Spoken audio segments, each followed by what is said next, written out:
दोस्तों 236वें एपिसोड में आपका स्वागत है। अगर आपने अभी तक चैनल को सब्सक्राइब नहीं किया है तो जल्दी से चैनल को सब्सक्राइब कर लें और कहानी को ज़्यादा से ज़्यादा शेयर करें और जल्दी से जल्दी अपने 1000 सब्सक्राइबर पूरे करवाएं। 1000 सब्सक्राइबर होते ही मैं आप लोगों के लिए नई कहानी लेकर आ रहा हूं। नई जो हमारी कहानी है वो एक ऐसी सीईओ वुमन की कहानी है जो एक कंपनी की सीईओ है और उसका पति बेकार है।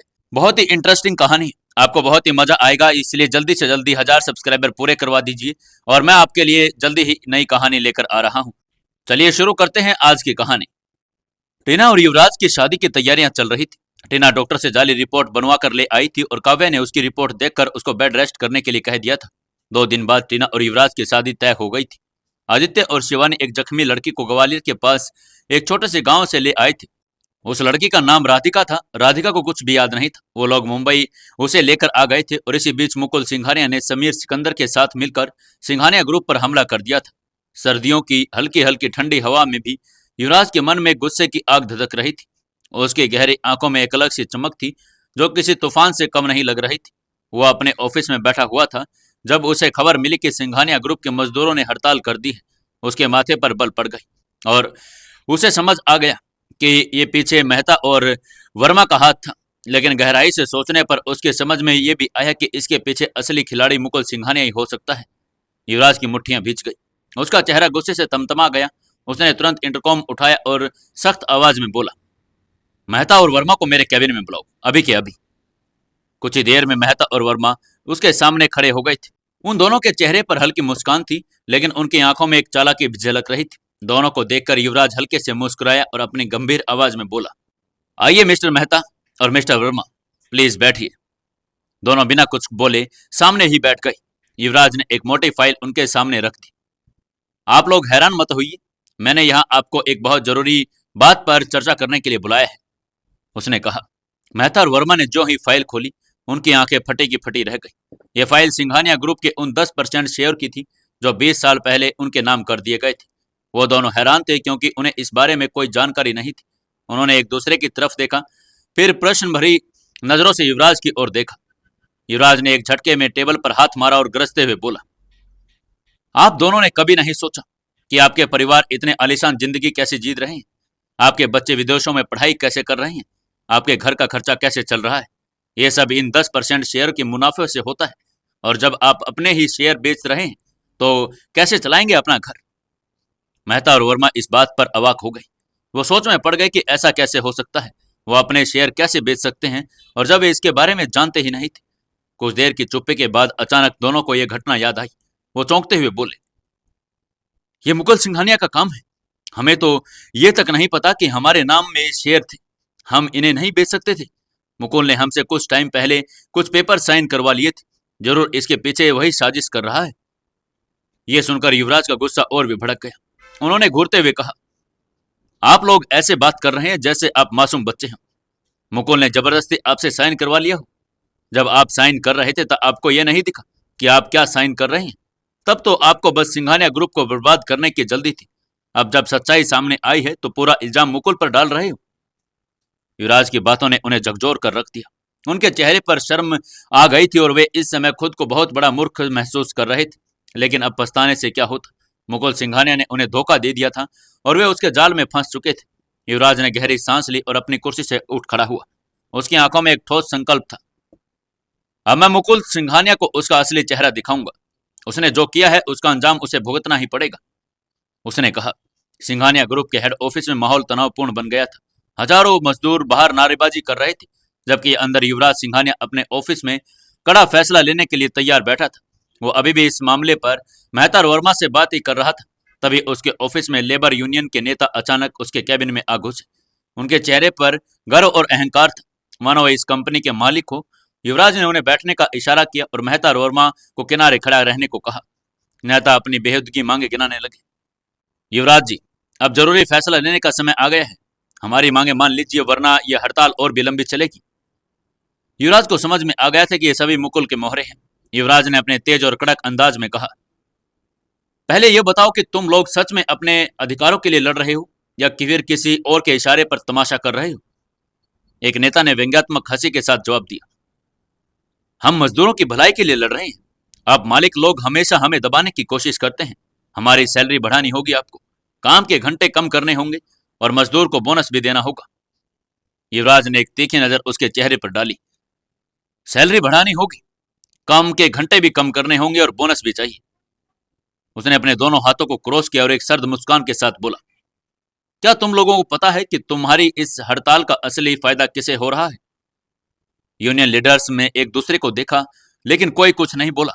युवराज ने अपने गंभीर स्वर में कहा, तुम्हारी इस हड़ताल से तुम्हारा कितना नुकसान हो रहा है ये जानते भी हो।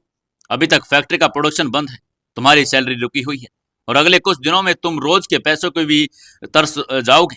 लेकिन फिर उसने टेबल पर जोर से हाथ मारा और आगे कहा, लेकिन जिनके कहने पर तुम ये सब कर रहे हो उनका फायदा हो रहा है। वे लोग इस हड़ताल को भड़काकर तुम्हें मोहरे की तरह इस्तेमाल कर रहे हैं।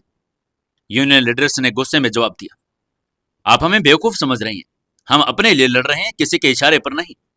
युवराज हंसा, लेकिन हंसी उसकी व्यंग्यात्मक थी। उसने उन्हें समझाने की कोशिश की, लेकिन वे उसकी कोई बात सुनने को तैयार नहीं थे। जब वे लोग किसी भी तरह से बातचीत पर सहमत नहीं हुए तो युवराज अपनी कुर्सी से उठ खड़ा हुआ और तेज कदमों से बाहर निकल गया। यूनियन लीडर भी उसके पीछे पीछे चल पड़े। जैसे वो बाहर फैक्ट्री ग्राउंड में पहुंचा, उसने देखा कि हजारों मजदूर गेट के बाहर खड़े थे, गुस्से में नारेबाजी कर रहे थे और चारों तरफ नारेबाजी ही नारेबाजी हो रही थी। युवराज ने माइक उठा और गहरी सांस लेते हुए ऊंची आवाज में बोलना शुरू किया, तुम लोगों ने इनकी बातों में आकर हड़ताल तो कर दी, लेकिन इससे तुम्हारा ही नुकसान हो रहा है।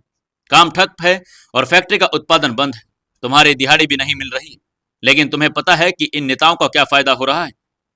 भीड़ में खुसर फुसर होने लगी। मजदूर अब ध्यान से सुन रहे थे। युवराज ने अपनी आवाज और ऊंची की और कहा, इन्होंने इस हड़ताल को जारी रखने के लिए लाखों रुपए लिए हैं। ये तुम्हारे हमदर्द नहीं है, बल्कि ये बिक चुके हैं। तुम्हारे हक की लड़ाई लड़ने का दिखावा कर रहे हैं, लेकिन असल में ये तुम्हारी रोटी छीन रहे हैं। मजदूरों के चेहरे बदलने लगे, वे एक दूसरे की तरफ देखने लगे। उनके मन में संदेह पनपने लगा। युवराज ने महसूस किया कि अब सही समय है। उसने आगे बढ़कर फिर आगे कहा, अगर तुम्हें यकीन नहीं होता तो पूछो इनसे कि क्या इनके घरों में खाना पानी की कोई कमी है? क्या इनकी जेबें खाली हुई? नहीं, सिर्फ तुम्हारा नुकसान हुआ। जो असली गुनहगार है वो मुकुल सिंघानिया है। वह तुम्हें बस एक हथियार की तरह इस्तेमाल कर रहा है। मजदूरों की बीच फुसफुसाहट और तेज होने लगी। ये क्या कह रहे हैं? क्या ये सच में हमारे नेता बिक चुके हैं? युवराज ने एक कागज निकाला और सबके सामने लहराया, ये देखो, देखो, इसमें ये बैंक स्टेटमेंट है। लाखों लाखों रुपए में लिखा है कि इसमें तुम्हारे यूनियन लीडर्स ने एक कॉपीराइट ग्रुप से हजारों रुपए मिले और ये सब पैसे इस हड़ताल को बढ़ाने के लिए दिए गए हैं। मजदूरों के चेहरे पर हैरानी और गुस्सा साफ झलक रहा था। तभी भीड़ में से किसी की आवाज आई, ये सच है? क्या ये हमारे नेता हमसे झूठ बोल रहे हैं?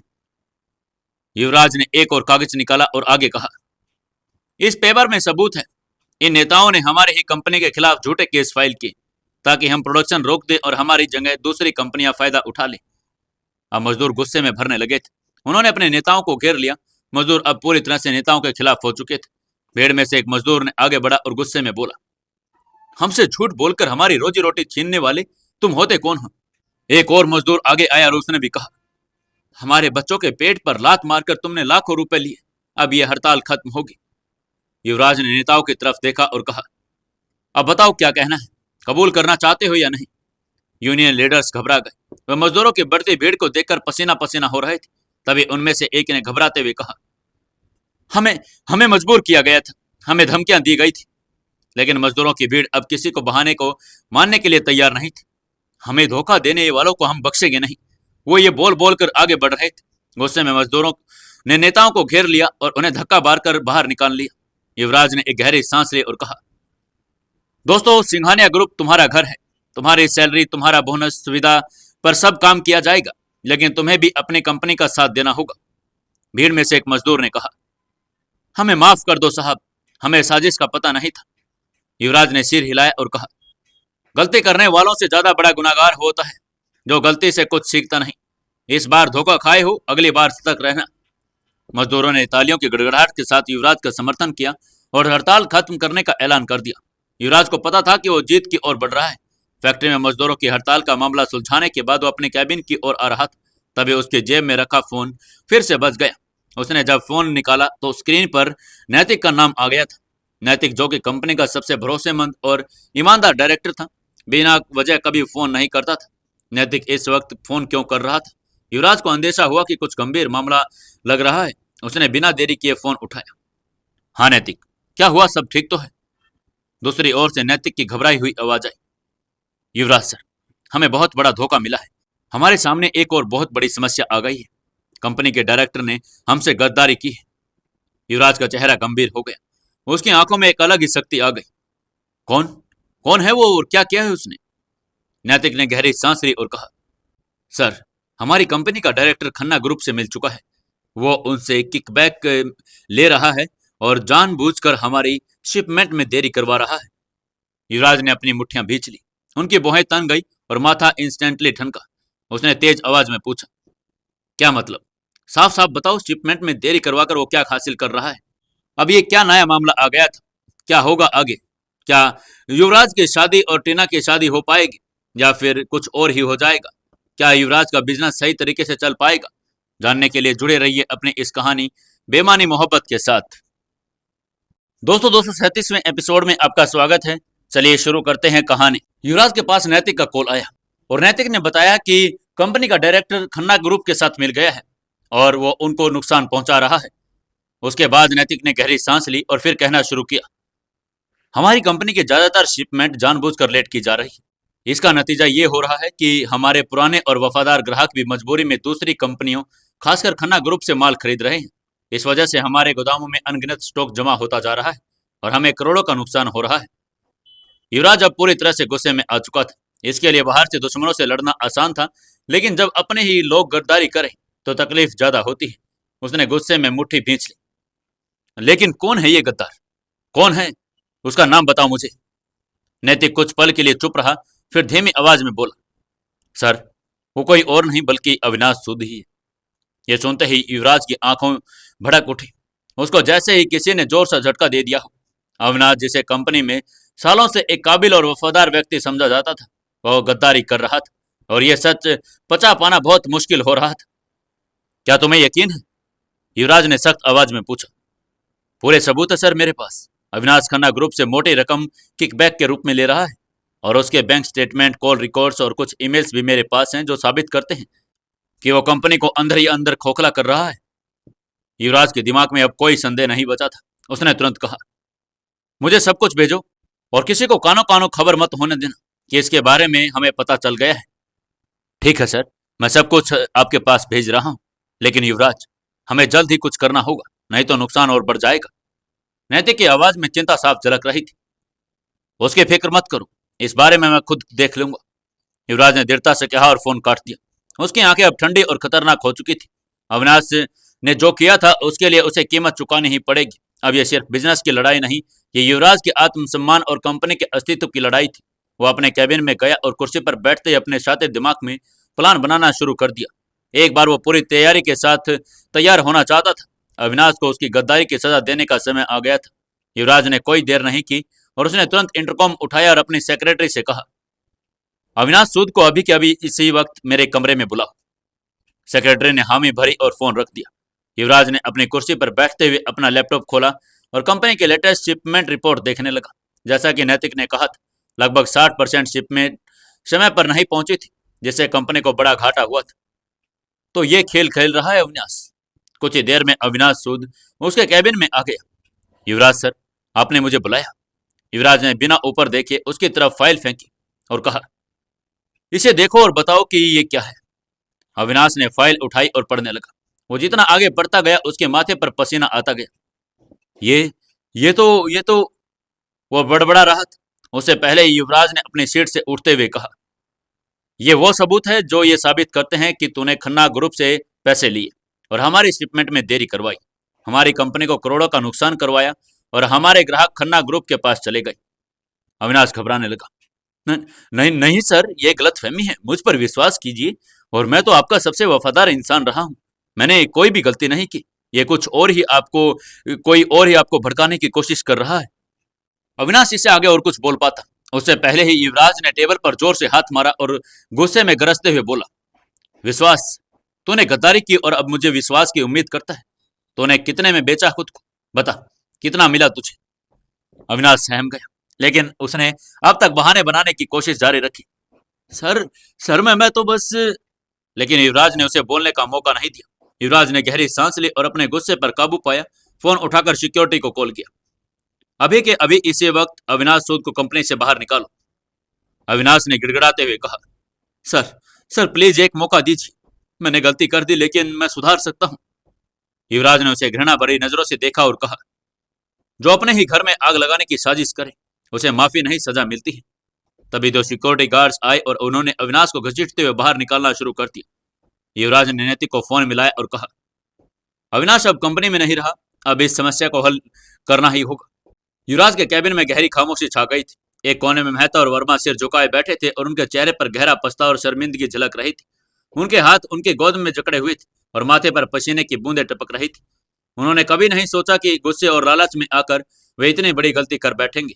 वे तो बस युवराज से नाराजगी निकाल रहे थे, लेकिन उन्हें इस बात का अंदाजा नहीं था कि उनका यह कदम उन पर ही उल्टा साबित हो जाएगा। युवराज अपने ऑफिस चेयर पर बैठा गहरी सांसें ले रहा था। उसका चेहरा क्रोध से तमतमा रहा था, लेकिन वो शांत रहने की कोशिश कर रहा था।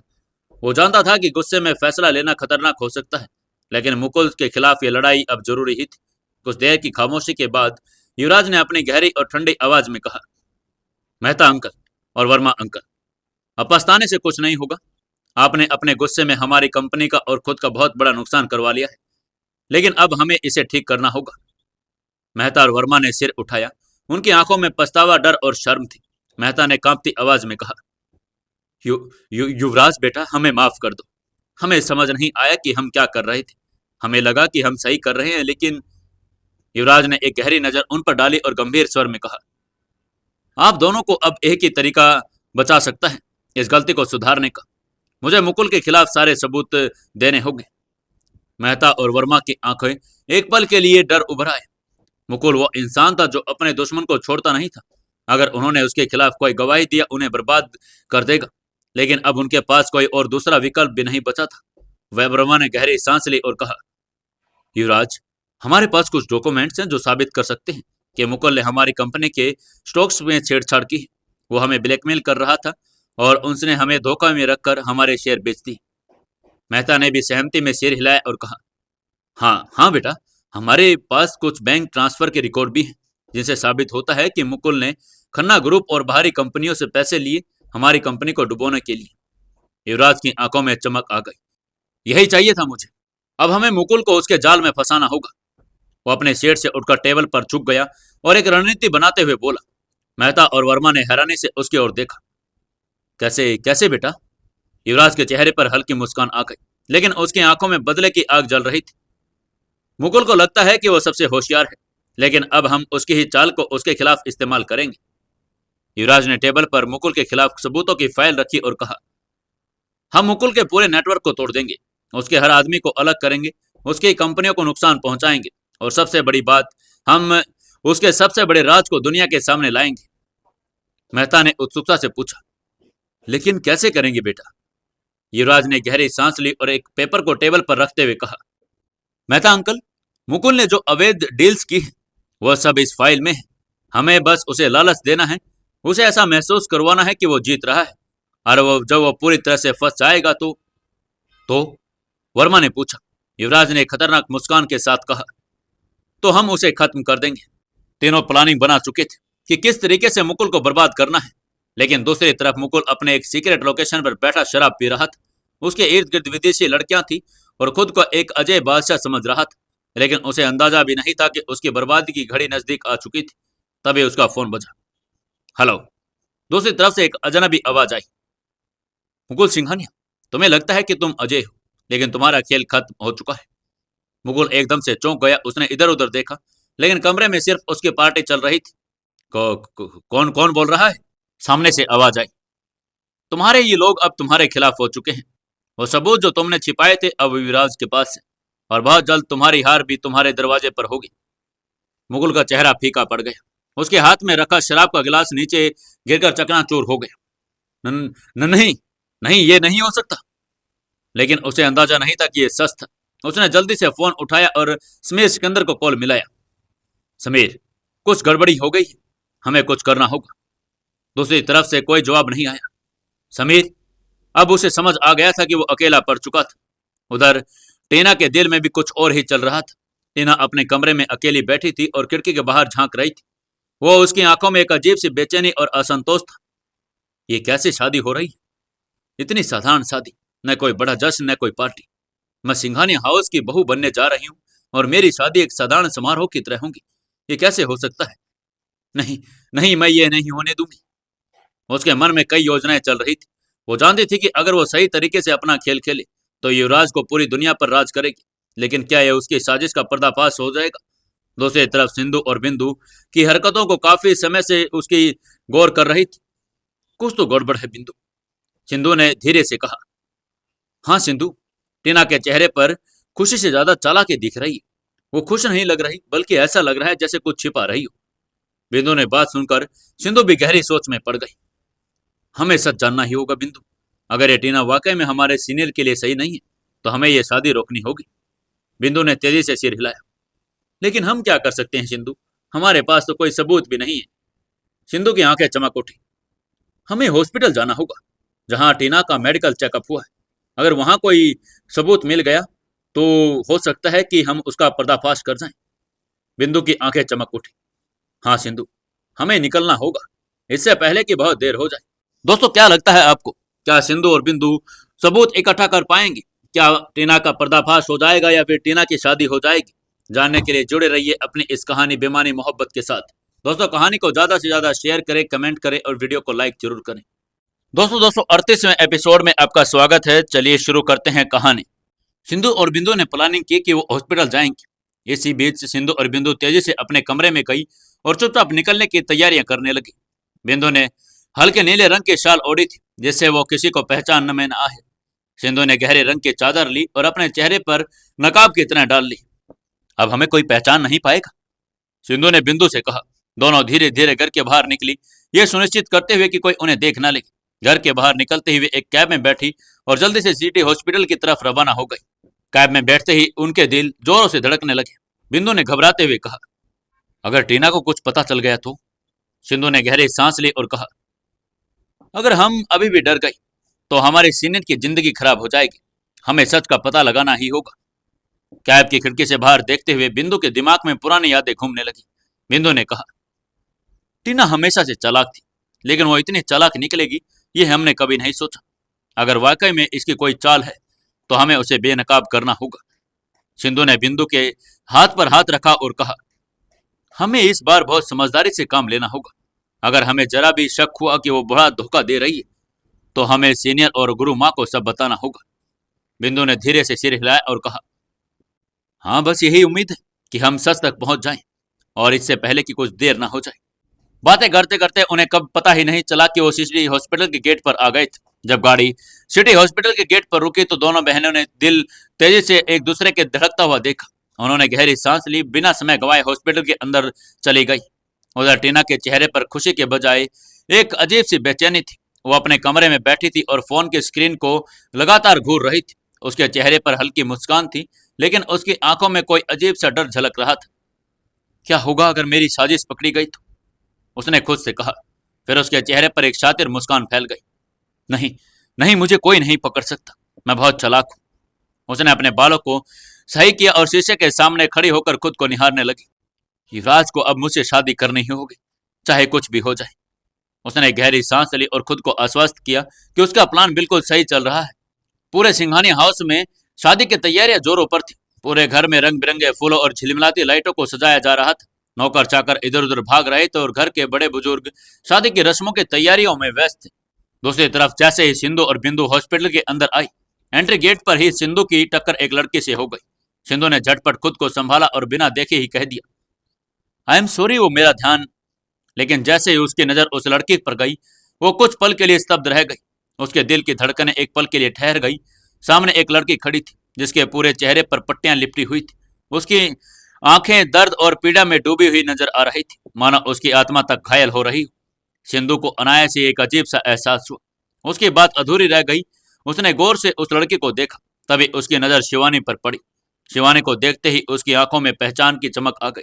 दोनों उस दिन माही के घर पर मिली थी, जिस दिन माही को लोग आश्रम में जबरदस्ती उठाकर ले गए थे। सिंधु ने तुरंत उत्सुकता से कहा, शिवानी दीदी, आप?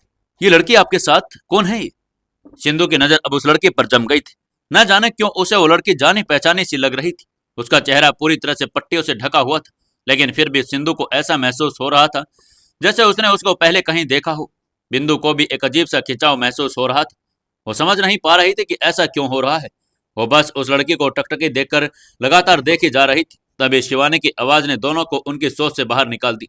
शिवानी ने सिंधु के सवाल का जवाब देते हुए कहा, हाँ सिंधु, मैं इन्हें डॉक्टर के पास लेकर जा रही हूँ। इनकी सर्जरी होनी है। लेकिन तुम दोनों यहाँ क्या कर रही हो? यहाँ हॉस्पिटल हमारे ग्रुप का ही है। अगर तुम्हें कोई परेशानी हो तो मैं तुम्हारी मदद कर सकती हूँ। शिवानी की बात सुनकर सिंधु और बिंदु थोड़ी हिचकिचा गई। वो सोच में पड़ गई कि शिवानी को पूरी सच्चाई बतानी चाहिए या नहीं। तभी उन्हें याद आया कि पार्टी वाले दिन उन्होंने देखा कि टीना भी शिवानी को कुछ खास पसंद नहीं करती थी। दोनों को एक दूसरे की आंखों में देखा और आपसी सहमति जता रही थी। बिंदु की सहमति पाते ही सिंधु ने कहा, वो वो हम दोनों यहाँ टीना के बारे में कुछ जानकारी पता करने आए थे। युवराज जी और टीना की शादी हो रही है, लेकिन हमें टीना पर शक है कि वो झूठ बोल रही है। कल वो यहाँ से अपना चेकअप करवा के गई थी। हम उसी डॉक्टर से बात करने आए हैं। ये कहते ही उन्होंने शिवानी को पूरी बात बता दी। कैसे टीना ने युवराज पर आरोप लगाए और उसने उसे बेहोश कर जबरदस्ती की। इसी वजह से युवराज को टीना से शादी करनी पड़ रही है। शिवानी ने उनकी बात पूरी सुनकर सोच में पड़ गई। उसने कई बार टीना को युवराज के साथ देखा था। उसे इस कहानी में कुछ गड़बड़ लग रही थी। उसने ठंडी सांस भरते हुए कहा, क्या तुम दोनों को टीना पर शक है? लेकिन क्या पता है कि युवराज भी उसके साथ मिला हुआ हो? माही की मौत के बाद वो सीधे सीधे टीना से शादी करने के लिए हाँ नहीं कह सकता था। तो हो सकता है कि इसलिए उसने ये चाल चली हो। मैंने कई बार पहले भी उन दोनों को साथ देखा था। यहाँ तक कि टीना ने आदित्य को भी युवराज की वजह से छोड़ा था। तब भी युवराज ने टीना का ही साथ दिया था। शिवानी ने विस्तार से सिंधु और बिंदु को सारी पुरानी बातें बता दी। यह सुनकर वो दोनों भी सोच में पड़ गई। अब उन्हें अपने सीनियर युवराज पर भी शक होने लगा था। वैसे भी जब से टीना ने आरोप लगाया था, युवराज ने उसकी बात पर कोई सफाई नहीं थी। वो बस चुपचाप सब कुछ होता हुआ देखा जा रहा था। उस दिन कमरे में वो दोनों ही थे। किसी को नहीं पता कि उनके बीच क्या हुआ था। ये सब सोचकर सिंधु और बिंदु भी उलझन में पड़ गई। अब उन्हें रोज इस राज से पर्दा उठाना ही था। सिंधु और बिंदु गहरी सोच में पड़ गई थी। वे अपने विचारों में उलझी हुई थी, जबकि वो घायल लड़की जो अब तक चुपचाप उनकी बातें सुन रही थी, धीरे धीरे कांपने लगी। उसे कुछ बेचैनी महसूस हो रही थी। जब भी वो टीना और युवराज का नाम सुनती, उसे एक अजीब सा एहसास होता था। ऐसा लगता था जैसे इन दोनों का नाम से उसे कोई गहरा नाता जुड़ा हुआ है। मगर उसकी यादें धुंधली थी। उसे कुछ भी याद नहीं था। बस इतना लग रहा था कि इन नामों में कुछ छिपा हुआ है, कुछ ऐसा जो उसकी जिंदगी से जुड़ा हुआ हो। शिवानी ने सिंधु और बिंदु को अपने साथ रिसेप्शन की ओर चलने को कहा। तीनों जब रिसेप्शन पर पहुंची तो वहां एक खड़ी लड़की ने शिवानी को देखते ही मुस्कुराकर गुड मॉर्निंग कहा और शिवानी ने हल्के से सिर हिलाकर उसका अभिवादन स्वीकार किया और फिर अस्पताल के रिकॉर्डिंग रजिस्टर की ओर बढ़ गई। शिवानी ने ध्यान से पन्ने पलटे। वो जानने की कोशिश कर रही थी कि टीना किस डॉक्टर से मिलकर गई थी।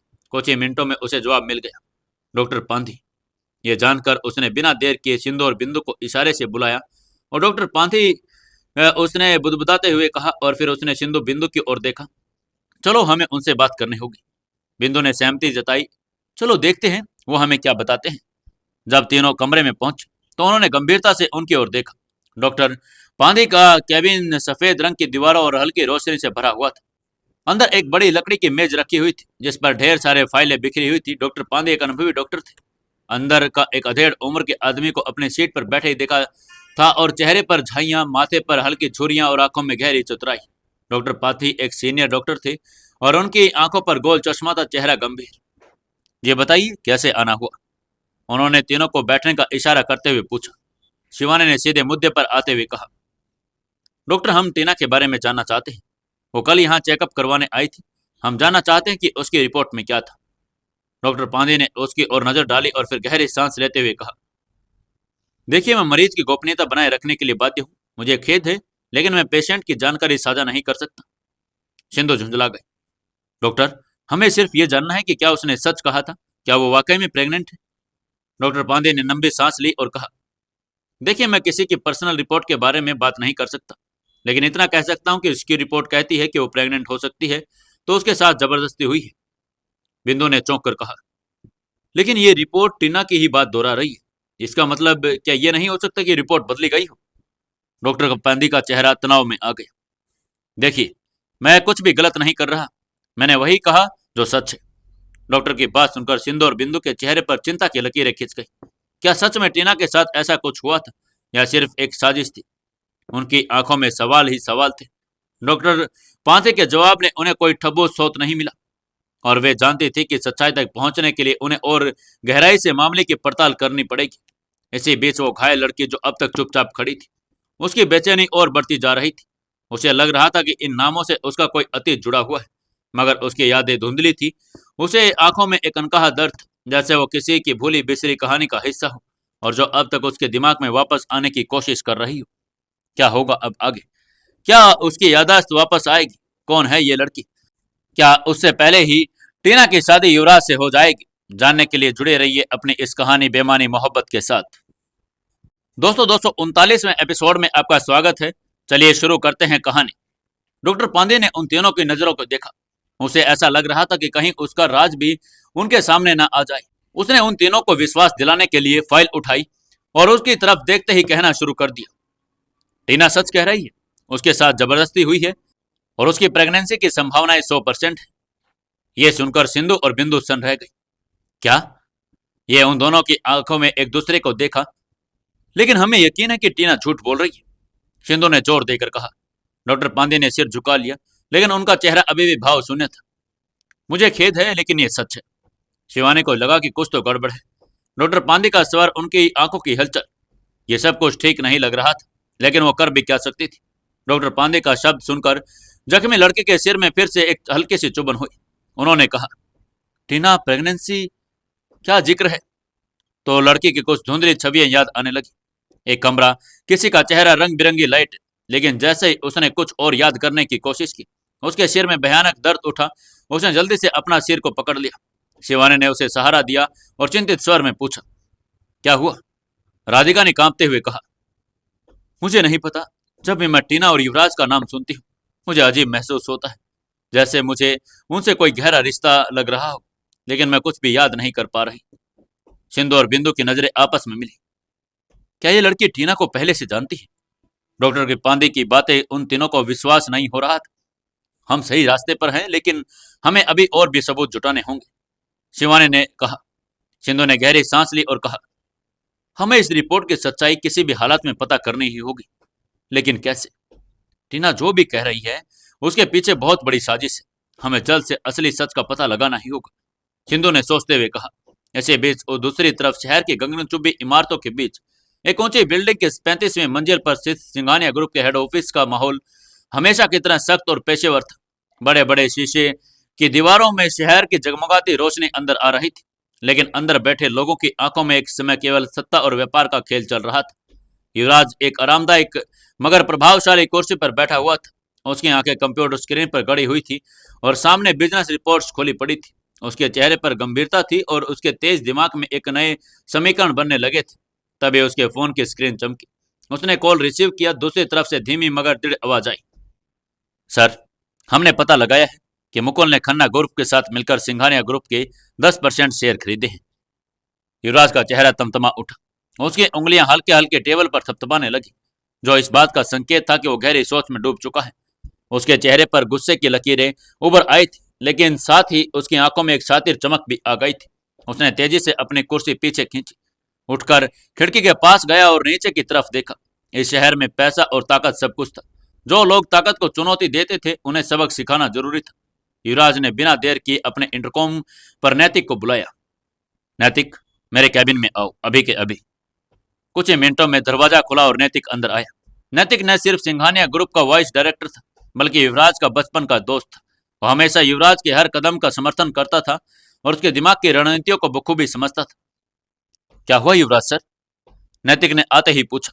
युवराज ने ठंडी मगर सदी हुई आवाज में कहा, मुकुल और खन्ना ग्रुप ने हमारी कंपनी के 10% शेयर खरीद लिए। लगता है उन्हें यह गलतफहमी हो गई है कि हमें चुनौती दे सकते हैं। अब हमें उनकी गलती का एहसास करवाने का वक्त लेना ही होगा। अब हमें उन्हें एहसास करवाना होगा कि सिंघानिया ग्रुप क्या चीज है। नैतिक ने ध्यान से युवराज की बात सुनी और सिर हिलाया। तो फिर आपका अगला कदम क्या होगा? युवराज मुस्कुराया, मगर यह मुस्कान किसी शिकारी की थी जो अपने शिकार को जाल में फंसाने वाला था। हम खन्ना ग्रुप के सभी बोर्ड मेंबर्स को आज रात हमारे फार्म हाउस पर एक एक्सक्लूसिव पार्टी के लिए इनवाइट करेंगे। वहां मैं उन्हें इस बात का एहसास करवाऊंगा कि सिंघानिया ग्रुप से टकराने का अंजाम क्या होता है। मुझे किसी भी कीमत पर उनके शेयर चाहिए। कल सुबह तक खन्ना ग्रुप मेरे कंट्रोल में होना चाहिए, युवराज ने कहा। नैतिक ने बिना किसी हिचकिचाहट के कहा, ठीक है युवराज सर, मैं भी इंतजाम करवा देता हूँ। उसे अच्छी तरह पता था कि यह पार्टी सिर्फ मौज मस्ती के लिए नहीं हो रही थी। ये एक चाल थी, एक जाल जिसमें खन्ना ग्रुप के सभी बड़े अधिकारी फंसने वाले थे। उसे इस पूरे आयोजन को न सिर्फ शानदार बनाना था, बल्कि इतनी सफाई से काम करना था कि किसी को कोई शक भी न हो। सिंघानिया ग्रुप का फार्म हाउस शहर से कुछ किलोमीटर दूर एक शानदार और आलीशान जगह पर बना हुआ था। चारों तरफ हरियाली से घिरा हुआ यह फार्म हाउस किसी 5 तारा होटल से कम भी नहीं था। फार्म हाउस के अंदर एक बड़ा स्विमिंग पूल और जिसके चारों ओर विदेशी झाड़ियां और रंग बिरंगे फूल लगे थे। अंदर एक विशाल हॉल था जहां गोल्ड और ब्लैक थीम पर सजावट की जा रही थी। नैतिक ने एक प्रोफेशनल इवेंट मैनेजमेंट टीम को बुलाया था। उन्हें स्पष्ट निर्देश दिए कि पार्टी एक रॉयल बिजनेस गैदरिंग की तरह दिखनी चाहिए। चारों तरफ महंगे झूमर लगाए गए, जिनकी रोशनी से पूरा हॉल सुनहरी चमक में नहा गया। टेबलों पर मखमली कपड़े बिछाए गए, उन पर महंगे क्रिस्टल के कैंडल स्टैंड रखे गए। पूरे हॉल में सॉफ्ट गोल्डन लाइटिंग रखी गई और जिसमें माहौल और भी आकर्षक और रहस्यमय लगे। एक लाइव जज बैंड भी बुलाया गया, जिससे पूरे समय धीमी और क्लासिक धुन बजती रही, जिससे बिजनेस डिस्कशन का माहौल बना रहे। नैतिक जानता था कि बिजनेस पार्टियों में हर चीज का स्तर ऊंचा होना चाहिए, इसलिए खाने और ड्रिंक्स के लिए सबसे महंगे विकल्प रखे गए थे। फ्रेंच वाइन, स्कॉच और हाई क्लास कॉकटेल्स का अरेंजमेंट किया गया। इंटरनेशनल और ट्रेडिशनल दोनों तरह के व्यंजन रखे गए। इटालियन पास्ता, ग्रिल्ड सैल्मन, मुलगई कबाब और बिरयानी, कई तरह के डेजर्ट। लेकिन नैतिक ने एक एक्सपर्ट बारटेंडर भी बुलाया जो कस्टम कॉकटेल तैयार करता था। नैतिक ने सुनिश्चित किया कि पार्टी में केवल वही लोग आ जाएं जिन्हें इनवाइट किया गया है। पार्टी के हर कोने पर सिंघानिया ग्रुप के प्राइवेट कार तैनात किए गए ताकि कोई भी बाहरी व्यक्ति अंदर न आए। पूरे माहौल को तैनात करने के लिए गुप्त कैमरे भी लगाए गए ताकि मीटिंग के दौरान हर बातचीत रिकॉर्ड हो सके। खन्ना ग्रुप के सभी टॉप मेंबर्स के नाम चेक किए गए और उन्हें एंट्री दी गई। नैतिक को पता था कि युवराज को हमेशा ग्रैंड एंट्री पसंद थी, इसलिए जब वो पार्टी में प्रवेश करे तो सभी की नजरें उसी पर टिक जाए। इसके लिए खास इंतजाम किया गया। एक लंबा रेड कारपेट बिछाया गया जिस पर होते हुए युवराज सीधे हॉल में सेंटर में पहुंचेगा। जैसे ही युवराज प्रवेश करेगा, एक हल्की मगर प्रभावशाली स्पॉटलाइट उस पर पड़ेगी, जिससे उसकी एंट्री किसी बिजनेस किंग की तरह लगेगी। उसकी एंट्री के समय मगर हल्की पावरफुल बैकग्राउंड म्यूजिक भी बजेगा। इस पूरे आयोजन के दौरान मुकुल को इस पार्टी के असली मकसद के बारे में कुछ भी नहीं पता चला। नैतिक और युवराज ने इस बात का पूरा ध्यान रखा कि यह सिर्फ एक क्लासिक बिजनेस पार्टी लगे जहां खन्ना ग्रुप को कोई शक न हो। मुकुल अपने बिजनेस में इतना व्यस्त था कि उसे भनक भी नहीं लगी कि यह पार्टी उसके खिलाफ रची गई एक बहुत गहरी साजिश हो सकती है। अब सब तैयार हो रहा था, मेहमान आने वाले थे और माहौल सेट हो चुका था। शिकारी अपने शिकार के इंतजार में बैठा था। रात का समय हो गया था। फार्म हाउस के हॉल में बिजनेस क्लास के लोग अपने महंगे सूट पहने, हाथ में वाइन के ग्लास लिए धीमी धीमी रोशनी और बैकग्राउंड में बज रहे जैज म्यूजिक के बीच बातचीत कर रहे थे। खन्ना ग्रुप के सभी बोर्ड मेंबर वहां मौजूद थे। कोई नहीं जानता था कि यह सिर्फ एक पार्टी नहीं बल्कि एक जाल था। युवराज अब तक पार्टी में आया नहीं था। नैतिक पूरे इंतजाम को देख रहा था और इशारों में सिक्योरिटी टीम को अलर्ट कर रहा था। फार्म हाउस के गेट लॉक किए जा चुके थे ताकि कोई भी बिना इजाजत के बाहर न जा सके। पार्टी अपने शवाब पर थी। तभी अचानक हॉल के दरवाजे धड़ाम से खुले और सभी की नजरें एक साथ दरवाजे पर घूम गई। युवराज अपने ट्रेडमार्क अंदाज में, काले सूट में और तेज नजरों से सबकी ओर देखा और धीरे धीरे चलता हुआ बीच हॉल में आ गया। खन्ना ग्रुप के चेयरमैन भगवत खन्ना, जो वाइन का गिलास होठों तक लेकर जा रहे थे, ठिठक गए। बाकी मेंबर्स भी समझ गए कि असली खेल शुरू होने वाला है। युवराज मुस्कुराया, लेकिन उसकी आंखों में अलग ही आग थी। उसने अपनी घड़ी की ओर देखा और फिर भगवंत की तरफ देखकर कहा, तो चलिए पार्टी शुरू करते हैं। खन्ना ग्रुप के मेंबर असहज होने लगे। भगवंत खन्ना ने हिम्मत जुटाकर कहा, युवराज, हमें लगा कि एक बिजनेस गेट टुगेदर है, लेकिन तुम्हारे इस अंदाज से लग रहा है कि तुम कुछ और सोचकर आए हो। युवराज ने एक लंबी सांस ली और अपने पास रखी वाइन की बोतल उठाकर अपने ग्लास में डाली। फिर एक हल्का सा घूंट लिया और बोला, मैं सीधे मुद्दे पर आता हूं। तुम लोगों ने सोचा कि मैंने सिर्फ 10% शेयर खरीद कर तुम सिंघानिया ग्रुप को गिरा दोगे, और खन्ना ग्रुप इतनी हिम्मत रखता है। लगता है तुम्हें मेरे बारे में ठीक से नहीं पता। भगवंत खन्ना और उनके बोर्ड मेंबर्स एक दूसरे की तरफ देखने लगे। उनमें से एक मनीष मेहता, जो खन्ना ग्रुप का CFO था, हिम्मत करके बोला, युवराज, ये सिर्फ बिजनेस है। हमने कोई गैर कानूनी काम नहीं किया। ये एक ओपन मार्केट डील थी। और युवराज ने उसकी बात बीच में काट दी। उसकी आंखों में खून उतर आया। उसने अपनी घड़ी उतारी और टेबल पर रख दी। फिर धीरे धीरे आगे बढ़कर मनीष के करीब आया और हल्की आवाज में मगर सख्त लहजे में बोला, तुम्हें पता है मनीष, मेरी एक बुरी आदत है, मैं अपने दुश्मनों को धीरे धीरे खत्म करता हूँ। तुम लोग सोच भी नहीं सकते कि अगले 24 घंटे में तुम्हारे साथ क्या होने वाला है। पूरे हॉल में सन्नाटा छा गया। सिक्योरिटी गार्ड्स ने हॉल के दरवाजों पर अपनी पोजीशन ले ली। अब कोई भी बिना युवराज की इजाजत के वहां से बाहर नहीं जा सकता था। युवराज ने नैतिक की ओर देखा और नैतिक समझ गया कि असली खेल शुरू करना अब टाइम आ गया है। अब मैं तुम्हें 2 ऑप्शन देता हूं। पहला, तुम लोग अभी के अभी अपने शेयर मेरे नाम ट्रांसफर कर दो और बाकी जिंदगी ऐश से जियो। दूसरा, तुम लोग इन शेयर्स को बचाने की कोशिश करो और फिर देखो कैसे अगले 48 घंटे में तुम्हारा पूरा खन्ना ग्रुप बर्बाद हो जाता है। अब क्या करेंगे खन्ना ग्रुप के लोग? क्या वो युवराज के नाम अपने शेयर कर देंगे या फिर कोई और ही यहाँ पर कांड हो जाएगा? जानने के लिए जुड़े रहिए अपनी इस कहानी बेमानी मोहब्बत के साथ।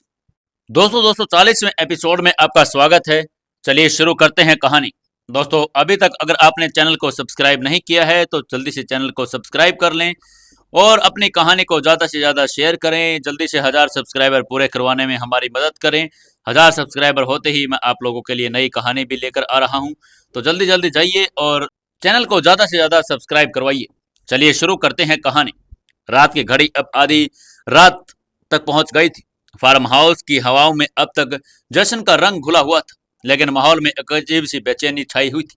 खन्ना ग्रुप के बोर्ड मेंबर, जो कुछ समय पहले तक अपने बिजनेस साम्राज्य की मजबूती को लेकर आत्मविश्वास से भरे हुए थे, अब अपनी कुर्सियों पर झुके हुए बैठे थे, जैसे कोई अनहोनी का इंतजार कर रहे हो।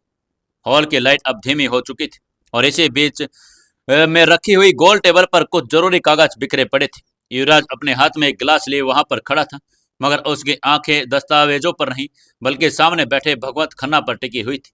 भगवंत खन्ना, वो नाम जिसने कई सालों तक कॉर्पोरेट जगत में अपनी पहचान बनाई थी, मगर आज उसकी आंखों में एक घबराहट साफ झलक रही थी। उसका चेहरा हल्का पसीने से भीगा हुआ था और हाथ अनजाने में टेबल के कोने में कसकर पकड़ चुके थे। बोर्ड मेंबर से माथे पर भी पसीना आ गया था। भगवंत खन्ना ने पानी का गिलास उठाया, लेकिन उसके हाथ कांप रहे थे। उसे समझ आ गया था कि युवराज न सिर्फ उनके बिजनेस को बल्कि उनके पूरे करियर को तबाह कर सकता था।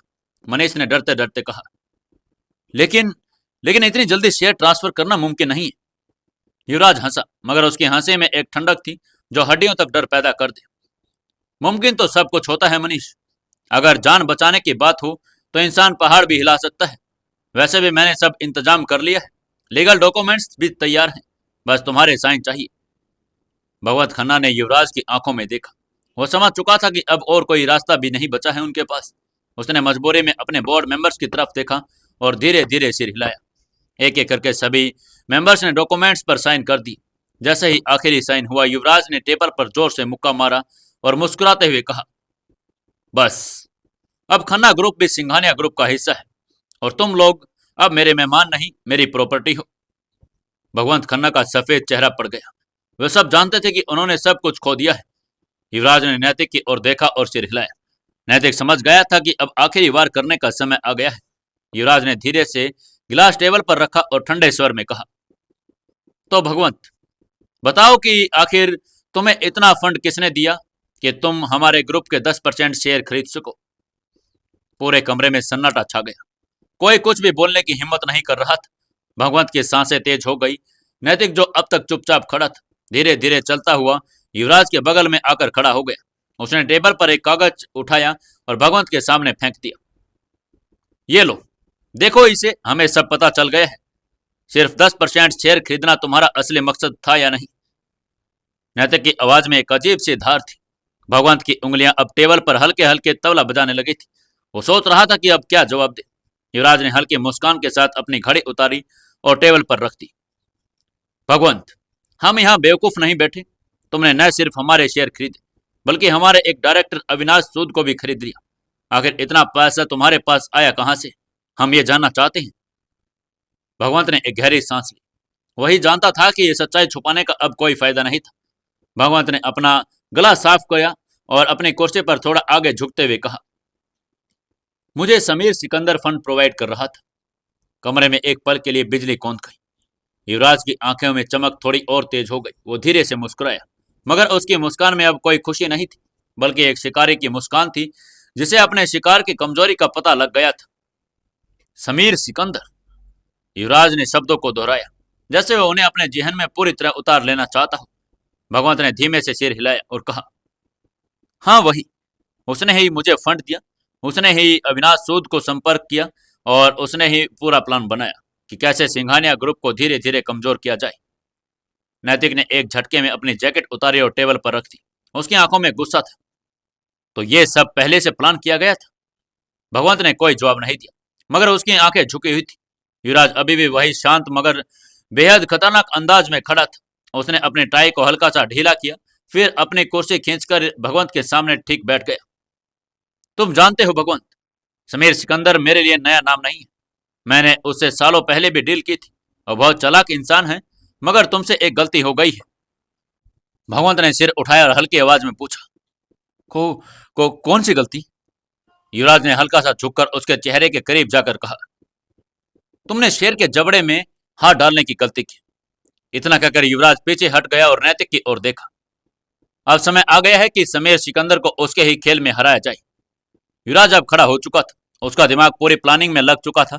समीर सिकंदर जो अब तक पर्दे के पीछे रहकर सब पूरा गेम खेल रहा था, अब युवराज के निशाने पर था। इस बीच इधर ग्वालियर के फार्म हाउस से निकलते समय चंदन और वसीम दोनों के चेहरे पर गंभीरता थी। ठंडी हवा सड़क के किनारे लगे पेड़ों की शाखाओं को झकझोर रही थी और कार की हेडलाइट के सामने धूल उड़ती जा रही थी।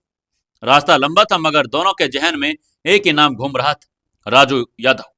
वो ड्राइवर था जिसने उस रात अपना ट्रक दिया था, मगर अब वो गायब था। चंदन ने गाड़ी ड्राइव करते हुए वसीम की ओर देखा, जो अपनी जगह पर चुपचाप बैठा था। उसके दिमाग में कई सवाल चल रहे थे। अगर राजू को सच में कुछ नहीं पता तो उसने ट्रक क्यों दिया, और अगर उसे पता है तो क्या वो इतनी आसानी से सच उगल देगा? करीब 2 घंटे की लगातार ड्राइविंग करने के बाद जब उनकी गाड़ी शिवपुरी के पास पहुंची तो सड़क के किनारे लगे एक पुराने बोर्ड पर किंग्स बार एंड लाउंज लिखा हुआ था। यह वही जगह थी जहां राजू को आखिरी बार देखा गया था। गाड़ी धीमी हुई और चंदन ने बार के बाहर खड़े कुछ लोगों पर नजर डाली। भीड़ ज्यादा नहीं थी, मगर माहौल को अजीब सी ठंडक थी। बार की पीली रोशनी में कुछ लोग शराब के गिलास हाथ में लिए हंस रहे थे, तो कुछ कोने में बैठे गहरी बातचीत में लीन थे। वही अंदर होगा, वसीम ने धीरे से कहा। अगर मिला तो? हाँ, चंदन ने जवाब दिया और दोनों गाड़ी से उतरकर सीधा अंदर चले गए। बार के अंदर तेज गंध थी, सिगरेट, शराब, गीले मीठे की खुशबू मिली हुई थी। डीजे धीमे सुर में बज रहा था और कोने में बैठे एक दो लोग आपस में ताश खेल रहे थे। बार काउंटर पर बैठे कुछ लोगों में से एक अधेड़ उम्र का आदमी नशे में झूल रहा था। उसके बाल बिखरे हुए थे, आंखें लाल थी और हाथ में शराब की बोतल थी। वसीम ने धीरे से चंदन के हाथ कंधे पर हाथ रखा और कहा, मुझे लगता है कि ये राजू ही है। चंदन ने गौर से देखा। शायद, देखते हैं चलकर पास में। दोनों सीधा उसके पास पहुंचे। राजू को शायद अंदाजा भी नहीं था कि कोई उसकी तलाश में आया होगा। उसने घूंट शराब लिया और जैसे ही मुड़ा, चंदन ने उसको पकड़ लिया।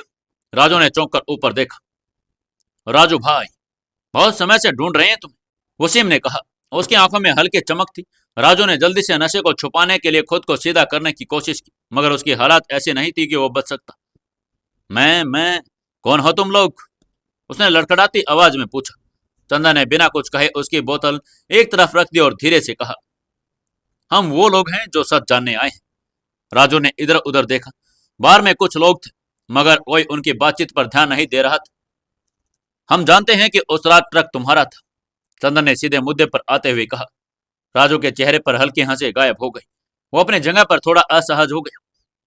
मुझे मुझे कुछ नहीं पता भाई, मैंने बस ट्रक दिया था। किसे दिया था? वसीम ने पूछा। राजू ने एक बार फिर इधर उधर देखा और धीरे से कहा, मुझे सिर्फ पैसे मिले थे। किसी आदमी ने मुझसे कहा कि ट्रक चाहिए कुछ घंटे के लिए और मुझे अच्छी रकम दी। मैंने ज्यादा सवाल नहीं पूछे। चंदन ने अपनी कुर्सी खींची और राजू के थोड़ा और करीब झुक गया। क्या नाम था उस आदमी का? मुझे नहीं पता भाई, मैंने उसे पहले भी कभी नहीं देखा था। उसने सिर्फ मुझे अच्छे पैसे दिए और मुझे तो सिर्फ पैसे चाहिए थे। मुझे शराब पीनी थी, मैंने पैसे लिए और उसको ट्रक दे दिया।